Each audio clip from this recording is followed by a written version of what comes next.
નમસ્કાર દર્શક મિત્રો, અતિથિમાં ફરી એકવાર આપનું સ્વાગત છે. અતિથિ એટલે એવો કાર્યક્રમ કે જે કાર્યક્રમમાં વિશિષ્ટ વ્યક્તિત્વ સાથે આપની મુલાકાત કરાવે છે અને વાતો કરીએ છીએ અંદર. આજે આપણી સાથે એક એવો चेहराने नामने परिचय की कोई जरूर नहीं. सोनाक्षी सिन्हा जी हमारी साथ है. सोनाक्षी आपका स्वागत है. Thank you sir. वक्त कम है, मुझे मालूम है 2020 हमें खेलना है. ओके, आपके पास भी वक्त बहुत उसमें तो मजा है 2020 में. सोनाक्षी जी, सबसे पहले तो हम बैठे जब मैं देख रहा था, आपका पेंटिंग बहुत अच्छा है. जी. अब बैठे बैठे किसी का भी चेहरा बना देते हो मेरे हिसाब से. किसी का भी नहीं एक्चुअली. अगर आप मुझे कहे पोर्ट्रेट बनाने के लिए तो मैं शायद नहीं बना पाऊँ. ये मतलब मेरे मन में जो आता है वो बना देती हूँ. स्केचिंग कर लेती हूँ थोड़ा बहुत, और वो एक हिडन टैलेंट है मुझे. एक बात करें हिडन टैलेंट की, आपने बताया, वहां से बात शुरू कर लेते हैं कि किसी स्टार के घर में पैदा होना ये तो खुशकिस्मती होती है, लेकिन कई ऐसे बच्चे जो स्टार के घर पैदा होते हैं लेकिन कोशिश करते हैं कि मम्मी का नाम या पापा का नाम लेके कहीं ऊपर हम आना चाहते हैं. सबके लिए ये पॉसिबल नहीं बनता. जी जी. सोनाक्षी जी में ये फायदा हुआ, एक तो परिवार भी मिला, स्टार फैमिली मिला, और साथ में आपने बताया कि वो हिडन टैलेंट वाला.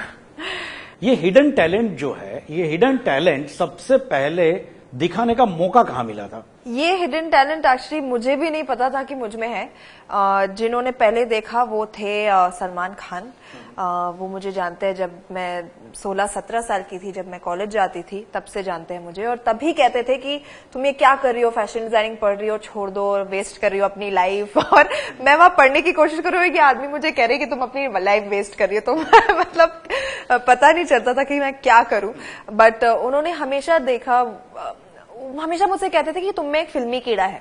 और मुझे ये बात समझ में नहीं आती थी कि आप कैसे बोल रहे हो, क्योंकि जब मैं कॉलेज में थी तो मैं बहुत मोटी थी. जब मैं आईने में देखती थी तो मुझे एक अभिनेत्री बिल्कुल दिखाई नहीं देती थी.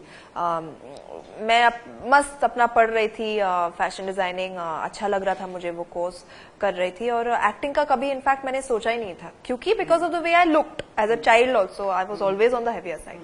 तो कभी सोचा नहीं था. बट ये सलमान ने मुझे कह कहकर फाइनली दबंग लेकर आ गए. मैंने वेट लूज किया.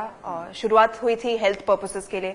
17-18 की उम्र में मैं सोचती थी कि मुझसे सीढ़ियां चढ़ती हूँ तो मेरी सांस फूलने लगती है, ये बिल्कुल अच्छा नहीं है, तो मुझे कुछ करना चाहिए. तो उस तरह से मैंने शुरुआत की वेट लॉस की जर्नी की. जब कम हो गया तो आ गए सलमान खान दबंग लेके. और मुझे एक चॉइस नहीं दिया गया था, हाँ या ना बोलने की वो नहीं दी गई थी. बस कहा था कि तुम ये मूवी कर रहे हो, बस. तो जो हुआ है मेरे साथ, आई थिंक वो डेस्टिनी का बहुत बड़ा हाथ है. उसमें मैं अपने आप को हाँ जरूर. नहीं, आपने बताया कि सलमान जी जैसे आप मिले और वो ज्यादा इंस्पायर करते थे आपको कि कुछ करो यार, ये तो नहीं चलेगा, कुछ तो है आप में. आपने देखा था अंदर की कुछ फायर है, खास करके ये इंडस्ट्री में कुछ एक अच्छी हीरोइन मिल सकती थी, वो उन्होंने कहीं तराश लिया था. लेकिन उससे पहले वाली बात कर दे, स्कूल कॉलेजेस के टाइम पे, तो तभी भी कभी क्या एक्टिंग का शौक, जैसे कि सलमान जी के वर्ड में बताऊं कि कीड़ा है, एक्टिंग का कीड़ा, तो वो कभी दिखाने का मौका मिला था क्या? बिल्कुल नहीं. इनफैक्ट मुझे कोशिश तो रहती थी, बट हमेशा मुझे स्कूल प्ले में अगर मैं हिस्सा लेती थी तो मुझे नरेटर बना देते थे. या एक मुझे याद है एक प्ले में मुझे टाइपिस्ट बना दिया था. साइड में बैठ के मैं टाइप कर रही हूँ. डांसेस में अगर मैं पार्ट लेती थी तो मुझे पीछे खड़ा कर देते थे. कभी आगे आने का मौका नहीं देते थे. तो ये सब हुआ करता था. मुझे खुन्नस, गुस्सा नहीं, गुस्सा तो बिल्कुल नहीं था. मुझे मजा आता था ये सब करने में. मतलब तो मैं खुश थी कि वो जितना भी दे रहे हैं मुझे, उसमें खुश हो जाती थी. तो यही बात थी. बट हाँ, स्कूल में और कॉलेज, तो ये कह सकते हैं कि हाँ जी कॉलेज की बात, स्कूल और कॉलेज में बहुत. मैं फैशन स्कूल में गई थी. हमें हमेशा हमारे एक इवेंट ऑर्गेनाइज करना होता था, जहाँ पे कॉलेज के गर्ल्स कॉलेज था, तो गर्ल्स को अपना एक फैशन शो ऑर्गेनाइज करना होता था. मैं हमेशा चाहती थी मैं भी मॉडल करूं, बट मुझे कोरियोग्राफर बना देते थे. तो ऐसी चीजें होती रहती थी मेरे साथ. तो कभी सोचा तो नहीं. लेकिन तो क्या कह सकते हैं कि वो दबंग वाला जो एक पहला स्टेप था आपका, वही पहला स्टेप था एक्टिंग की दुनिया में? इससे पहले कभी सोनाक्षी जी ने एक्टिंग का ए भी कहीं पे इस्तेमाल नहीं किया था? बिल्कुल भी नहीं. मैं कोई फॉर्मल ट्रेनिंग नहीं हुई है मेरी एक्टिंग में. मैंने डांस नहीं सीखा है. शौक था तो बचपन में मैं समर क्लासेस ज्वाइन कर लेती थी यहाँ वहाँ थोड़े समय के लिए, 3-4 हफ्तों के लिए यहाँ वहाँ. बट कोई फॉर्मल ट्रेनिंग, जो भी सीखा है कैमरा के सामने सीखा है. इतने 4 सालों में जितना मैंने काम किया है, हर फिल्म में कुछ ना कुछ सीखने को मिला है। हर किसी के साथ जो काम किया है उनसे कुछ ना कुछ सीखने को मिला है। तो मैं भी ये मेरे हिसाब से बहुत इंस्पिरेशनल आपकी बात है, क्योंकि कई लोग सोचते हैं कि विदाउट प्रैक्टिस या तो विदाउट ये ग्रूमिंग ये फील्ड में नहीं आ सकते। इसी बारे में बात करेंगे, लेकिन उससे पहले मैं पूछना चाहूंगा कि दबंग का सबसे कठिन वाला सीन कौन सा था, जो एक्टिंग करवाना चाहते थे और आप नहीं कर पाते थे? दबंग का नहीं, ऐसी तो कोई बात नहीं थी जो मैं नहीं कर पाती थी। बट मैं आपको कठिन सीन कह देती हूँ। एक क्योंकि मेरी पहली फिल्म थी, एक सीन था जहां पर मुझे हॉस्पिटल के रूम में एंटर होना था, क्योंकि मेरे भाई वहां पर एकदम गंभीर स्थिति में पड़े हुए थे एंड मुझे रोना था और वो ही इज ऑलमोस्ट डाइंग। तो वो मुझे काफी कठिन लगा था और इनफैक्ट वो मेरे लिए सब पहले कुछ सीन्स में से था, तो बहुत ही जल्दी मुझसे वो करवाया गया। बट आई थिंक कितने टेक हुए थे उसमें?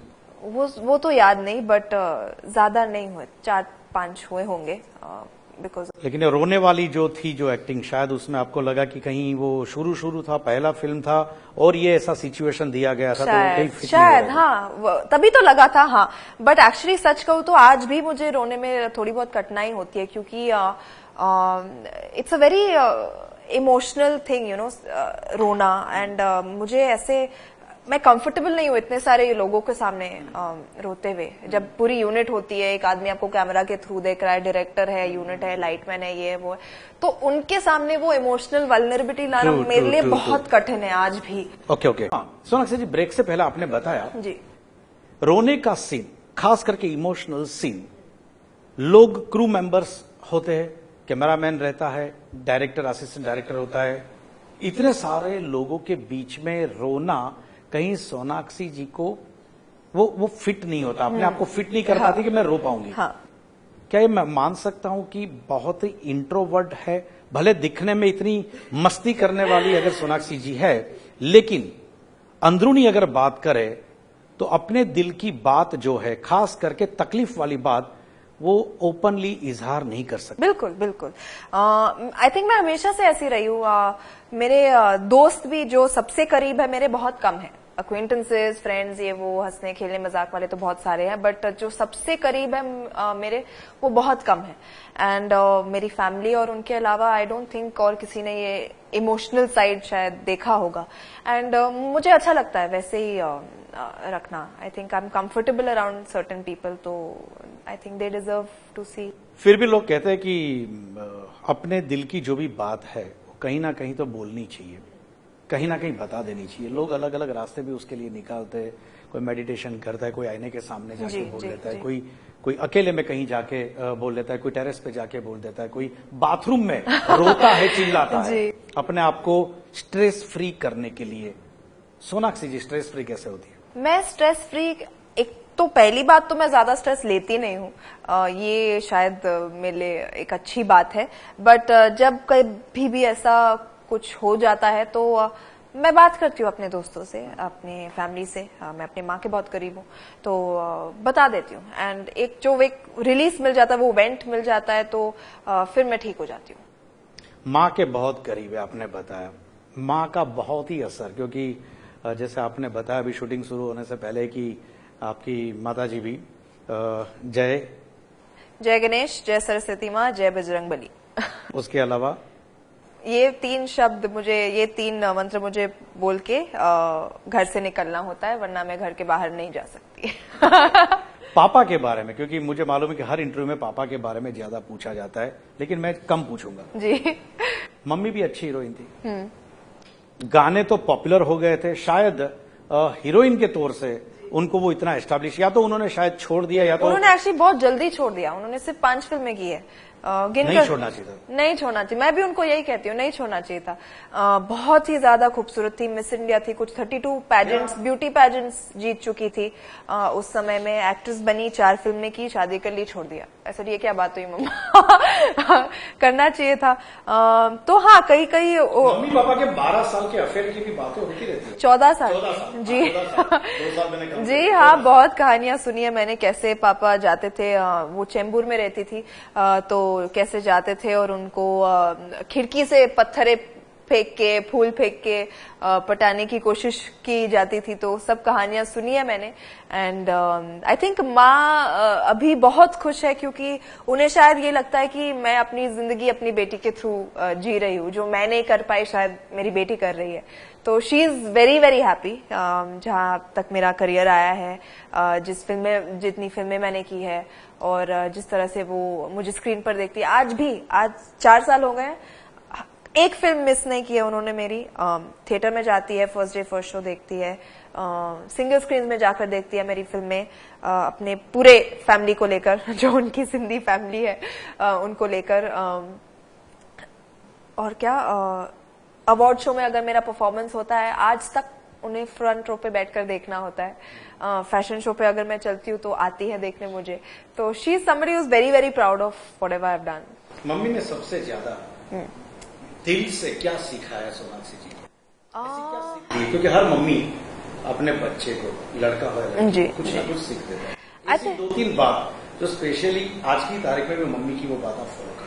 आई थिंक एक सबसे इम्पोर्टेंट चीज है जो अपनी डिग्निटी और अपनी सेल्फ रिस्पेक्ट कभी मत खोना। ये मेरी मॉम ने मुझे हमेशा से सिखाया है, और कहा है कि जो भी काम करो इतने कन्विक्शन से करो कि अगर शायद कुछ ऐसे चीजें होती है जो शायद आपको अजीब लगता है करने में, या आप सोचते होगे कि अरे ये कैसे करते हैं, बट अगर आपने कुछ काम साइन अप किया है, एक तो पहले उसे see it through till the end, जब तक वो खत्म ना हो उसे अपने पूरे दिल के साथ करो। ये एक चीज सिखाई है, एंड कन्विक्शन के साथ करो। तो ये 2 चीजें मैंने उनसे सीखी मम्मी है। को सबसे ज्यादा, क्योंकि ये सवाल मैं इसलिए पूछ रहा हूँ, मैंने पहले ही बताया कि अंतरंग बातों होती थी।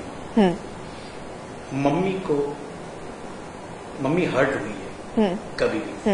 ऐसी कोई अपने हिसाब से कोई ऐसी घटना हुई कि सोनाक्षी जी के कुछ कारनामे से वो हर्ट, आई थिंक बहुत दुखी हुई, आपने व्यथित देखा मम्मी? आई थिंक ये माँ बेटी के बीच में तो नोकझोंक सबके साथ होती है, मेरे साथ भी होती है, बट हाँ ऐसी कई कुछ चीजें हुई हैं, बट अनफॉर्चुनेटली माँ का दिल भी तो ऐसा होता है कि बच्चे जो भी करे कुछ समय के बाद वो ठीक हो ही जाते हैं।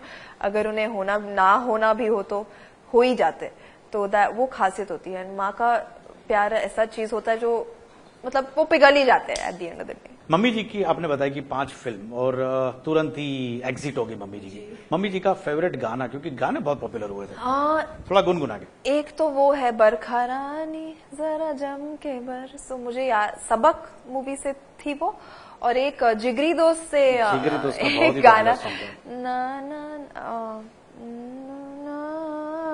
ऐसा कुछ गाना था, मुझे याद दिल नहीं है। में हाँ सोनाक्षी जी, स्टार के जो भी लड़के लड़कियां है वो कोशिश करते, जैसे आपने बताया कि मम्मी जी को आपने बताया कि यार ये जल्दी छोड़ दिया आपने, अपने मम्मी पापा को लाने का ट्रेंड शुरू हुआ है जी।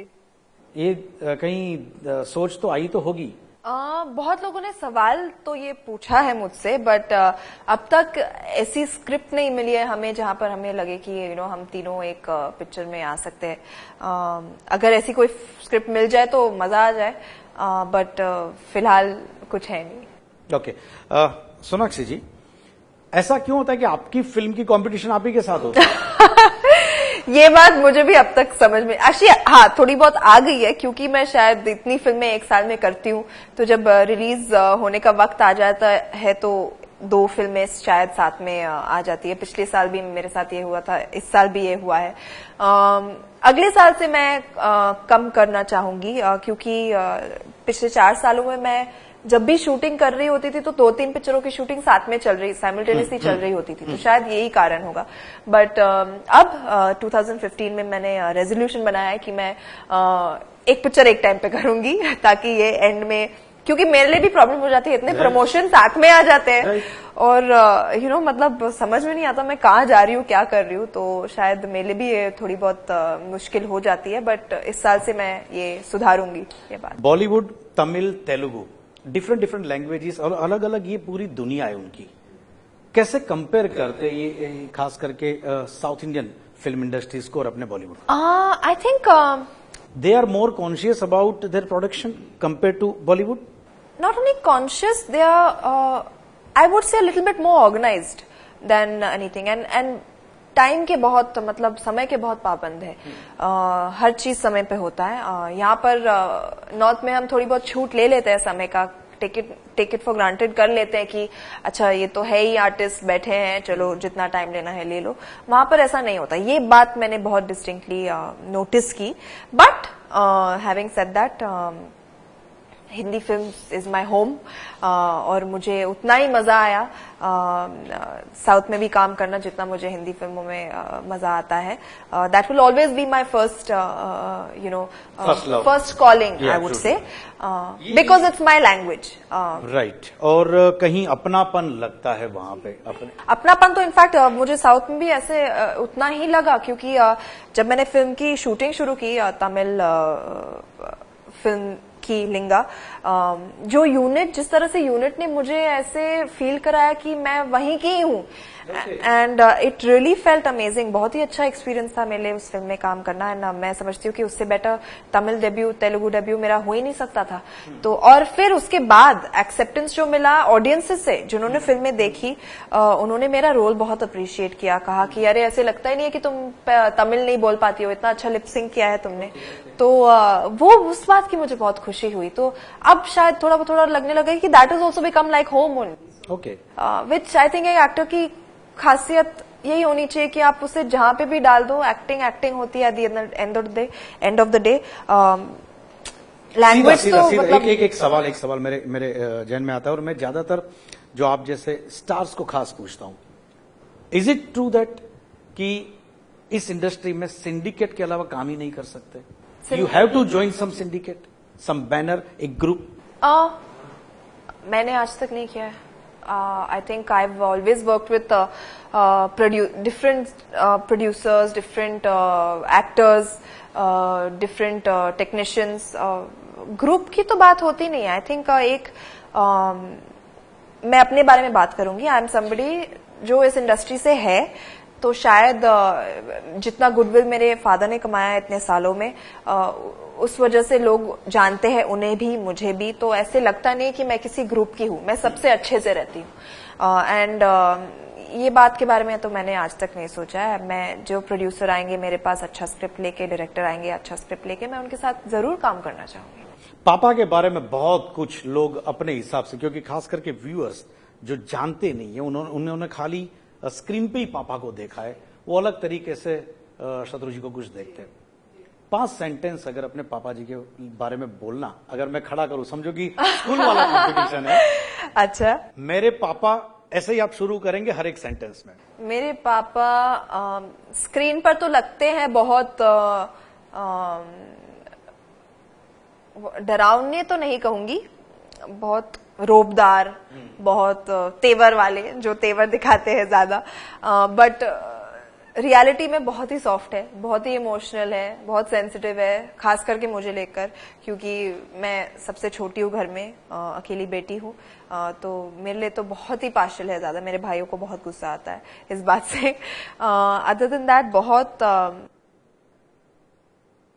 आई am still in awe of him कि वो इतना अच्छा कैसे बोल लेते हैं, एक्स टेम्पो, इतनी अच्छी अच्छी बातें करते हैं। उनकी हिंदी पे जो कमांड है, इतनी शुद्ध, इतनी अच्छी हिंदी कह लेते हैं। I am still in awe of these things, you know. जब भी मैं उन्हें सुनती हूँ बात करते हुए, तो मुझे ऐसे लगता है कि काश मैं भी ऐसे कर पाती। शायद सीख लूंगी कुछ समय में। और क्या, बहुत ही कॉन्फिडेंट है, ये तो सब जानते हैं एक्चुअली उनके बारे में। उन्होंने भी मुझे सिखाया है कि हमेशा अपनी डिग्निटी और सेल्फ रिस्पेक्ट को कायम रखना। जो काम तुम्हें पसंद ना आए वो मत करना। और क्या, वो मीठा बिल्कुल नहीं खाते और मैं उनके ऑपोजिट हूँ, मुझे मीठा बहुत पसंद है खाना। और क्या, now come to Tevar. Tevar, okay, yes, please come to Tevar. Tevar के बारे में, क्योंकि ये नॉर्मल ये सवाल होता है, उसका ट्रेडिशनल आंसर होता है, ये थोड़ा हटके है, स्क्रिप्ट कुछ अलग है, जब आप जाइएगा तभी आप इसका लुत्फ उठा पाएंगे। लेकिन सही मायने में अगर क्रिटिक के तौर से अगर सोनाक्षी जी को तेवर के बारे में क्रिटिक करना है तो कैसे करेंगे? मैं एक्चुअली कर भी सकती हूँ, क्योंकि मैंने फिल्म देखी है। पहले तो मैं डायरेक्टर की बहुत तारीफ करूंगी, क्योंकि ये इनकी पहली फिल्म है, बट ऐसे बिल्कुल नहीं लगता कि वो पहली बार फीचर फिल्म बना रहे हैं। बहुत ही मंजे हुए डायरेक्टर है, उन्होंने 600 एड फिल्म डायरेक्ट की है, इनकी पहली फीचर फिल्म ये है। तो उन्होंने बहुत ही उम्दा काम किया है इस फिल्म में। अदर देन दैट, जिस तरह की फिल्म है ये बहुत ही रियलिस्टिक, सब कैरेक्टर्स बहुत रियलिस्टिक है। आपको ऐसा लगेगा कि कहीं ना कहीं आपने एक पिंटू से या राधिका से कहीं मिल चुके हो, क्योंकि बहुत ही एक boy next door girl next door है, कॉलेज जाते हैं, राधिका को डांसिंग का बहुत शौक है, ऐसी एक रिलेटेबल केमिस्ट्री भी है उनके बीच। तो हाँ, मैं यही कहूंगी कि बहुत ही रियलिस्टिक फिल्म है, येट बहुत एंटरटेनिंग है। यानी जो भी जाएंगे बहुत ही बिल्कुल मजा करेंगे। बिल्कुल। एट लास्ट आपका फेवरेट डायलॉग, क्योंकि ये मेरे हिसाब से जो भी हमारे व्यूअर्स देखेंगे, पापा का एक डायलॉग अगर मैं नहीं पूछूंगा आपके तो बोलेंगे कि ये इंटरव्यू में क्या करके आए, इतने सारे इंटरव्यू में। जी, सबसे फेवरेट तो मेरा उनका वही है, उनके स्टाइल में खामोश बोलना। थोड़ा मेरे हिसाब से लाउडली होना चाहिए। लाउडली डर जाएंगे सब। Be ready, be ready, be ready, खामोश। Thank you very much Sonakshi ji, बहुत बहुत शुक्रिया हमसे बात करने के लिए। दर्शक मित्रों, आती बात खास सोनाक्षी सिन्हा जी साथ हैं।